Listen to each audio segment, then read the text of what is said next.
Go into my gallery and do those. So let me see here. We'll do this one here. So it's a decent picture. So we'll put that in there. So if you don't want to get too crazy with your images, all you need to do is just, let me just show that. You click on the middle button here that looks like a sun, and then you just kind of bring it in a bit to the right. So what that does is it just makes it color. If you go all the way, it makes it even more colorful. If you go down there, it's more drab, as you can see. I like a little bit of a natural look. I don't want it to look too computer generated, so I just give a little bit of a bump so the colors pop off a little bit more. Click on the check mark. Then from there, you go on the right hand side, there's this little wrench looking icon. You click that. This is what I do anyways. Saturation, and you can adjust that as well. You can make it black and white, or you can go to the side, right hand side, just give a little bit of a bump, more color to it. Another thing I like to do is in the same icon in the wrench, on the far right, you can go to the far right of it, there's a sharpen icon. I click that. What that does obviously is it sharpens your image a little bit. You can do, you can make it much clearer if you want. The thing is, if you do it if you use the sharpen tool too much, then when you look at it, just say you upload it to Instagram and then you share it on Facebook, when the image is, when you see it on your laptop, it looks weird. So you don't want to bump it too much. I usually do maybe 18 is good.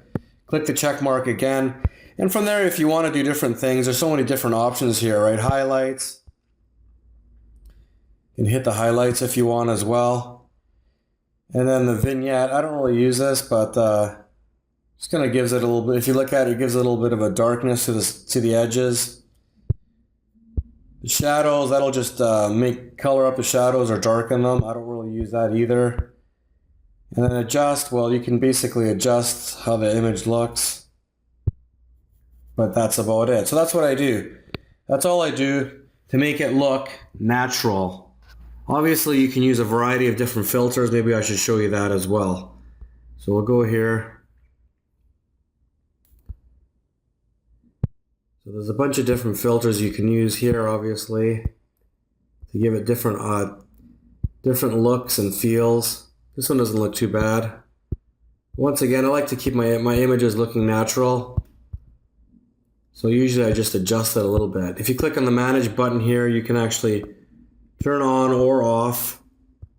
You can turn even on more filters if you want. And now we'll go back to normal. If you did something you don't like, you just can click on normal and it'll take you right back to the normal. So from there, all you need to do is you put in your hashtag. If you want to tag people, you can type in people's names. I don't really like to tag people because of silly government agencies spying on everybody and all that silly garbage. It just doesn't make it too much fun to be tagging people anymore. Even if you got nothing to hide, it just doesn't make much sense to make their job easier. But anyway, so from there I'll just put in usually hashtags.